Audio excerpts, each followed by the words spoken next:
Prosím vás, ty reklamy na YouTube, to co už je stač. Kerry debil, Kerry primitív. Ja ti vyprávam, ja už som v takej fázi, že ja začnem kúkať na spadky Markizu a Jojku, lebo tam sú tie reklamy kratšej.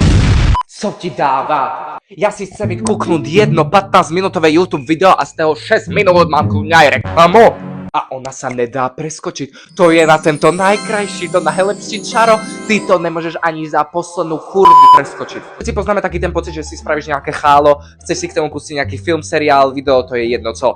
Ale proste zžereš to tak v tých prvých 5 minútach a potom to nedokúkaš. To sem ja, ale ja to nezjem v tých prvých 5 minútach. Ja to zjem v prvých 3 minútach tej reklamy. Hej, ja mám v rici, ja si chcem kúkať posrané video a ne krystale, ja neviem, Pampers a všetky títo značky posrané. Nezaujíma mňa to. Keby si chcem kúkať reklamy, že chcem si niečo kúpiť, idem na Markízu alebo na Jojku. A ne Krista na YouTube. Boha.